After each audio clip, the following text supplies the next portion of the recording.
इस वीडियो में हम कक्षा 8 का प्रश्नावली 2.2 का प्रश्न नंबर 1 से लेकर 4 तक हल करेंगे। तो चलिए स्टार्ट करते हैं इस वीडियो को।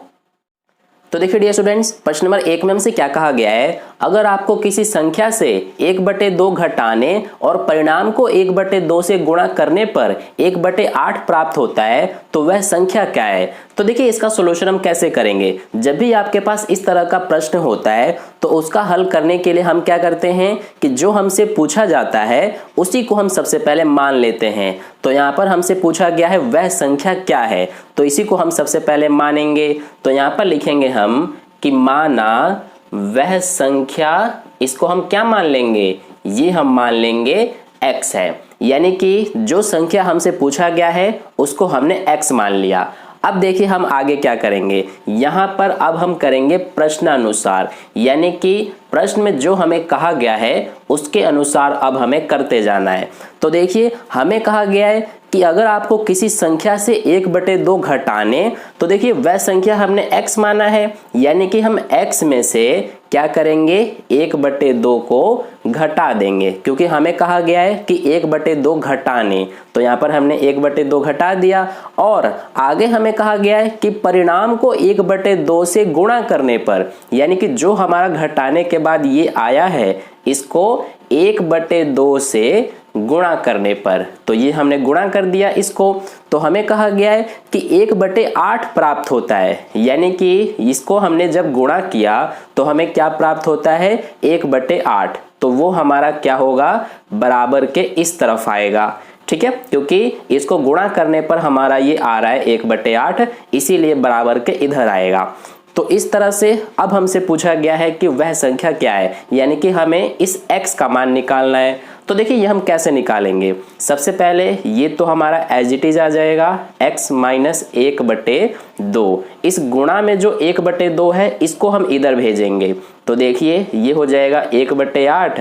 अब ये यहाँ पर देखिए 2 इधर भाग में है तो इधर जाके क्या हो जाएगा, गुणा में हो जाएगा, और इधर गुणा में है तो इधर आके भाग हो जाएगा। तो यहाँ से अब देखिए ये दोनों हमारे 2 के पाड़े से कटेंगे, 2 एकम 2 और ये 2 चौक 8। तो यहाँ से हमारा x माइनस 1/2 बराबर इधर क्या बचेगा, 1 का गुणा करेंगे 1 से तो 1 ही आएगा, और 4 का 1 से गुणा करेंगे तो 4 आएगा। अब यहाँ पर देखिए ये माइनस 1/2 को भी अब हमें इधर भेजना है, तो इधर अब क्या बचेगा, सिर्फ x बराबर में ये 1/4। अब इस माइनस 1/2 को जब इधर भेजेंगे तो ये क्या हो जाएगा, प्लस का 1/2। अब इसको हमें सॉल्व कर लेना है, तो ये हमारा एक भिन्न बन गया है। इसको हम कैसे हल करते हैं, देखिए 1/4 प्लस में 1/2 है, तो इसका सबसे पहले हम नीचे जो संख्या है उसका एलसीएम लेते हैं, तो दोनों का एलसीएम 4 ही आएगा। अब इस वाले यानी नीचे वाले से इसको भाग करते हैं तो 1 आएगा, 1 का ऊपर वाले से गुणा करेंगे तो 1 ही आएगा, प्लस में ऐसे ही इसमें भी 2 से 4 को भाग करेंगे तो 2 आएगा, 2 का ऊपर वाले से गुणा यानी 2 एकम 2। तो ये हो गया हमारा 1 + 2 3/4। तो इन दोनों को हल करने पे कितना आ रहा है, 3/4, और इधर हमारा बचा x, यानी x का मान कितना आ गया हमारा 3/4। तो यही हमारा आंसर है, यानी कि हमसे पूछा गया था कि वह संख्या क्या है, तो यहाँ पर हम बता देंगे कि वह संख्या हमने क्या माना था x, और x का मान आया है 3/4। तो यही हमारा आंसर है, ठीक है। तो इस तरह से आपको भी करना है, सेम ऐसे ही आप अपनी नोटबुक में लिखेंगे। तो ये हो गया हमारा प्रश्न नंबर 1 का सॉल्यूशन कंप्लीट। अब चलिए हम प्रश्न नंबर 2 को हल करते हैं। अगर आपने इसको नोट नहीं किया है तो वीडियो को पॉज करके नोट कर लीजिए, नहीं तो इसका स्क्रीनशॉट मैं आपको टेलीग्राम ग्रुप पर सेंड कर दूंगा। अगर आपने टेलीग्राम ग्रुप ज्वाइन नहीं किया है तो उसको ज्वाइन कर लेना, उसका लिंक आपको इस वीडियो के डिस्क्रिप्शन में मिल जाएगा, वहां पर क्लिक करके ज्वाइन कर सकते हैं। तो चलिए अब हम प्रश्न नंबर 2 को हल करते हैं। तो देखिए डियर स्टूडेंट्स, प्रश्न नंबर 2 में हमसे क्या कहा गया है, एक आयताकार तरण ताल की लंबाई उसकी चौड़ाई के दुगने से 2 मीटर अधिक है। यदि इसका परिमाप 154 मीटर है तो इसकी लंबाई व चौड़ाई ज्ञात कीजिए। तो देखिए इसका सॉल्यूशन हम कैसे करेंगे, हमें प्रश्न में कहा गया है कि एक आयताकार तरण ताल है, तो मान लीजिए कि ये हमारा एक आयताकार तरणताल है। तरणताल होता है हमारा एक स्विमिंग पूल। तो ये हमारा किस आकार का है? आयताकार, यानी कि आयत के आकार का। तो इसके बारे में हमसे कहा गया है कि जो इसकी लंबाई है वो इसकी चौड़ाई के दुगने से 2 मीटर अधिक है। तो देखिए इसमें ना ही तो हमें इसकी चौड़ाई पता है और ना ही हमें लंबाई पता है। तो ये हमें क्या करना पड़ेगा कि मान लेना पड़ेगा। तो देखिए हम क्या करेंगे कि जो इसकी चौड़ाई है वो हम x मान लेंगे। तो इसकी लंबाई कितनी हो जाएगी? लंबाई हमें कहा गया है कि इसकी चौड़ाई के दुगने से भी 2 मीटर अधिक है। तो सबसे पहले देखिए इसकी चौड़ाई अगर x है तो x का दुगना कितना होगा? 2x होगा। तो ये हमने इसका दुगना कर दिया, लेकिन दुगने से भी 2 मीटर अधिक है। तो अब हम क्या करेंगे? 2 मीटर अधिक की बात कहा गया है, इसीलिए इसमें 2 जोड़ देंगे। तो ये हो गया इस आयताकार तरणताल की लंबाई और ये चौड़ाई, ठीक है। और इसका जो हमें परिमाप दिया है वो 154 मीटर दिया गया है। तो देखिए अब यहाँ पर हम अपना सॉल्यूशन करेंगे। हमने यहाँ पर क्या किया है? हमने इसकी चौड़ाई और लंबाई को माना है। तो इसी को सबसे पहले हम लिखेंगे कि माना तरणताल की चौड़ाई। तो देखिए इसकी चौड़ाई को हमने क्या माना है? x। इसी तरह से यहाँ पर लिखेंगे माना तरणताल की लंबाई। तो देखिए इसकी लंबाई को हमने क्या माना है? 2x प्लस में 2। अब आगे देखिए हमें तरणताल का परिमाप भी दिया है, ये आप देख सकते हैं। तो लिखेंगे यहाँ पर हम कि तरणताल का परिमाप। तो ये हमें कितना दिया गया है? यहाँ पर हम लिखेंगे ये हमें 154 मीटर दिया है। तो अब देखिए यहाँ पर अब हमें क्या करना है? जैसा कि हमें पता है कि जो ये हमारा तरणताल है ये किस आकार का है? आयत के आकार का। तो हम इसकी जगह पर आयत का परिमाप लिख सकते हैं, है ना, क्योंकि तरणताल हमारा आयत के आकार का है। तो इसीलिए तरणताल का परिमाप की जगह पर हम आयत का परिमाप लिखेंगे। तो आयत का परिमाप क्या होता है हमारा? 2 ब्रैकेट में लंबाई प्लस में चौड़ाई, यही होता है। तो ये हमने इसकी जगह पर लिख दिया। बराबर में क्या है? 154। अब देखिए यहाँ पर ये 2 का 2 आ गया। लंबाई हमारा कितना है? देखिए लंबाई हमने ये माना है, यानी 2x प्लस में 2। तो लंबाई की जगह पर हम ये लिख देंगे, फिर प्लस है। अब चौड़ाई, चौड़ाई को हमने क्या माना है? x। तो इसकी जगह पर हम x लिखेंगे, बराबर में 154। अब यहाँ से देखिए ये 2 हमारा इस पूरे के साथ क्या है? गुणा में है, क्योंकि जब ब्रैकेट हटता है तो गुणा लगता है। तो ये हमारा गुणा में है। तो जब हम 2 को इधर भेजेंगे तो ये भाग में हो जाएगा। तो इधर क्या बचेगा? देखिए ये 2x प्लस में x। तो ये 2x और ये x दोनों जुड़ जाएंगे तो कितने हो जाएंगे?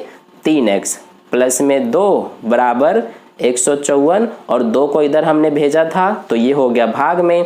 अब देखिए ये दोनों हमारे 2 के पहाड़े से कटेंगे, ये 1 बार में और ये 77 बार में, ठीक है। तो यहाँ पर हमारा 3x प्लस में 2 बराबर 77 बच रहा है। अब इस 2 को हम इधर भेजेंगे तो इधर हमारा 3x बचेगा, बराबर में 77। ये 2 इधर प्लस का है, इधर जाके माइनस का हो जाएगा। तो यहाँ से हमारा 3x बराबर क्या आएगा? 77 में से 2 माइनस करेंगे तो 75 बचेगा। तो अब यहाँ पर इस 3 को भी इधर भेजेंगे तो इधर अब हमारा x बचेगा और ये 75 है। ये 3 इधर क्या है? गुणा में है। तो जब बराबर के इधर आएगा तो भाग में हो जाएगा। तो यहाँ से देखिए ये दोनों हमारे 3 के पहाड़े से कट जाएंगे, ये 1 बार में और ये 25 बार में। तो यहाँ से हमारा x का मान कितना आ गया? 25 आ गया, ठीक है। तो ये तो हमने x का मान निकाल लिया। अब देखिए हमने यहाँ पर चौड़ाई को x माना था और लंबाई को 2x प्लस 2 माना था। तो सबसे पहले अब यहाँ पर हम चौड़ाई बताएंगे। ये हमने x माना था और x का मान हमारा 25 आया है, ठीक है। और सब हमें मीटर में दिया है तो ये भी हमारा 25 मीटर हो जाएगा। इसी तरह से लंबाई भी बता देंगे। लंबाई को हमने ये माना है 2x प्लस में 2। तो देखिए ये 2 गुणा में x का मान कितना है? 25 प्लस में 2। तो ये कितना आ जाएगा? 2 का 25 से गुणा करेंगे तो 50, 50 में 2 जोड़ेंगे तो 52 हो जाएगा। यानी कि लंबाई है 52 मीटर और चौड़ाई है 25 मीटर। यही दोनों हमारे आंसर है। तो इस तरह से हमारा प्रश्न नंबर 2 का सॉल्यूशन कंप्लीट हो गया। अब चलिए हम प्रश्न नंबर 3 को हल करते हैं। तो देखिए डियर स्टूडेंट्स, प्रश्न नंबर 3 में हमसे क्या कहा गया है, एक समद्विबाहु त्रिभुज का आधार 4/3 सेंटीमीटर तथा उसका परिमाप 4 सही 2/15 सेंटीमीटर है, उसकी दो बराबर भुजाओं की माप ज्ञात कीजिए। तो देखिए इसका सॉल्यूशन हम कैसे करेंगे। हमें प्रश्न में कहा गया है कि एक समद्विबाहु त्रिभुज है, तो समद्विबाहु त्रिभुज हमारा कैसा होता है, जिस त्रिभुज की दो बराबर भुजाएं होती हैं। तो देखिए मान लीजिए कि ये हमारा एक समद्विबाहु त्रिभुज है जिसमें ये दोनों भुजाएं बराबर हैं। तो हमें इस समद्विबाहु त्रिभुज का जो आधार है ये दिया गया है 4/3 सेंटीमीटर। इसके अलावा हमें इसका परिमाप भी दिया गया है। तो देखिए इसकी जो ये दोनों बराबर भुजाएं हैं ये हमें ज्ञात करने के लिए कहा गया है। तो ये हमें नहीं पता है तो इसको हम सबसे पहले मान लेंगे, इसको हम x मान लेंगे। तो जब ये हमारा x है तो ये भी तो x ही होगा क्योंकि ये दोनों बराबर होती हैं, ठीक है। तो इसीलिए ये दोनों हमारे x हो गए। अब देखिए यहाँ पर अब हम सॉल्यूशन करेंगे। हमने सबसे पहले क्या किया है कि इसकी दोनों बराबर भुजाओं को x माना है। तो यहाँ पर लिखेंगे हम कि माना बराबर भुजाओं की माप। तो देखिए ये हम क्या मानेंगे, x।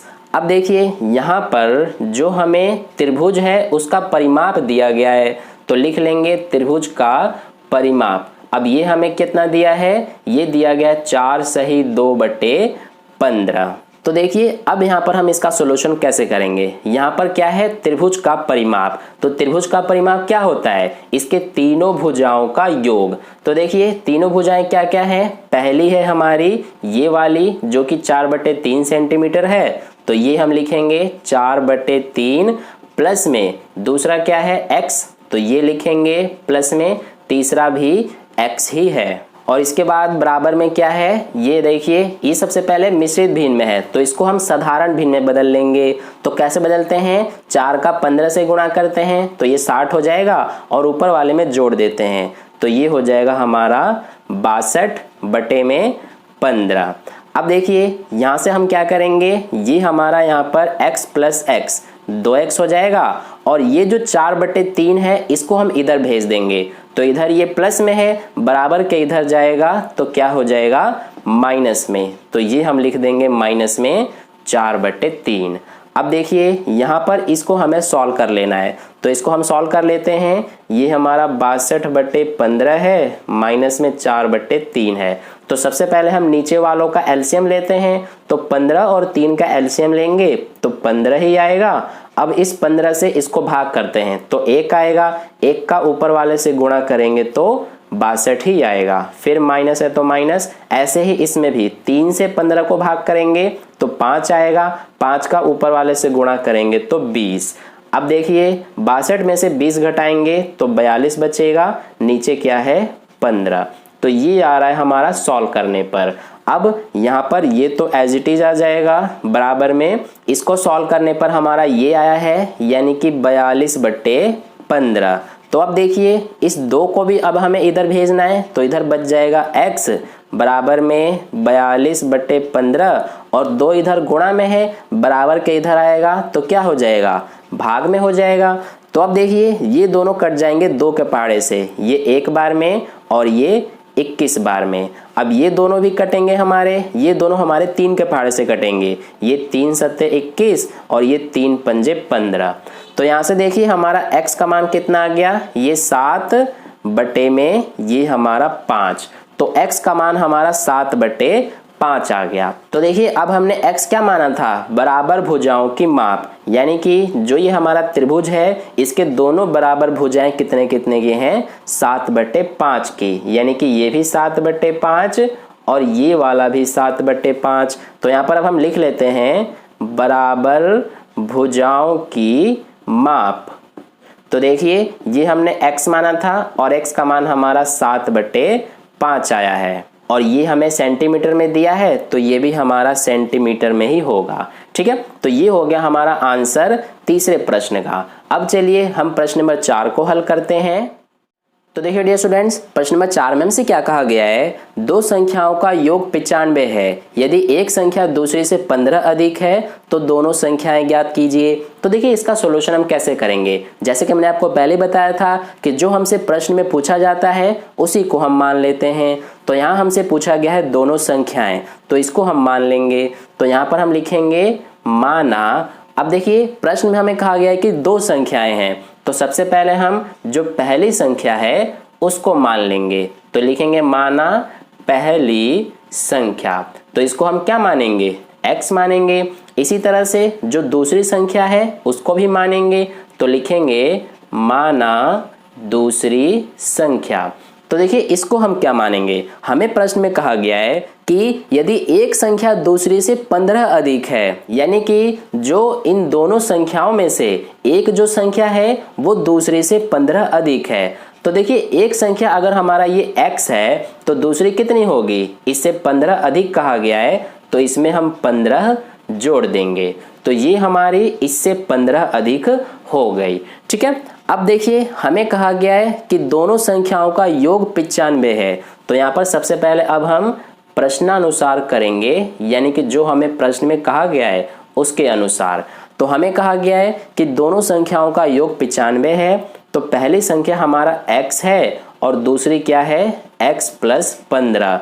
तो इन दोनों का योग कहा गया है कि 95 है, तो योग का मतलब क्या होता है, जोड़। तो इसीलिए इन दोनों को जोड़ देंगे तो हमारा कितना मिलेगा, 95। तो इसको अब हमें सॉल्व करना है। ये देखिए x प्लस x 2x हो जाएगा और इस प्लस 15 को इधर भेज देंगे तो ये हमारा क्या हो जाएगा, माइनस 15 हो जाएगा।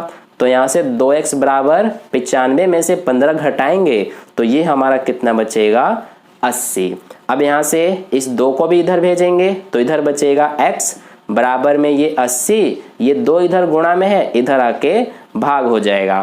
तो यहाँ से ये दोनों 2 के पारे से कटेंगे, ये 1 बार में और ये 40 बार में। तो x का मान हमारा 40 आ गया। तो इस तरह से हमने x का मान निकाल लिया। अब देखिए हमने यहाँ पर क्या माना था, पहली संख्या को x। तो यहाँ पर हम लिख लेते हैं, अब जो हमारी पहली संख्या है ये हमने x माना था और x का मान 40 आया है, यानी कि एक संख्या जो है वो 40 है। इसी तरह से अब हम दूसरी संख्या को भी बताएंगे। तो देखिए दूसरी संख्या हमने क्या माना था, x प्लस में 15। तो x का मान हमारा 40 प्लस में 15, तो ये हो जाएगा 55, यानी कि 40 और 55 ये दोनों हमारी संख्याएं हैं। तो ये हो गया हमारा प्रश्न नंबर 4 का सॉल्यूशन कंप्लीट। इसी के साथ इस वीडियो में हमने प्रश्न नंबर 1 से लेकर 4 तक प्रश्नों को हल किया। आई होप आपको अच्छे से समझ में आ गया है। अगर आपको वीडियो अच्छा लगा है तो लाइक कर देना, अपने दोस्तों के साथ शेयर कर देना, और पहली बार वीडियो को देख रहे हैं तो चैनल को सब्सक्राइब करके बगल में जो बेल आइकन आता है उस पर ऑल वाले पे क्लिक कर लेना, ताकि नेक्स्ट वीडियो जैसी अपलोड की जाए उसका नोटिफिकेशन सबसे पहले आपको मिल जाए। और कहीं पर भी कोई डाउट है तो आप मुझसे कमेंट करके पूछ सकते हैं, मैं आपको समझा दूंगा। मिलते हैं फिर अगली वीडियो में। धन्यवाद।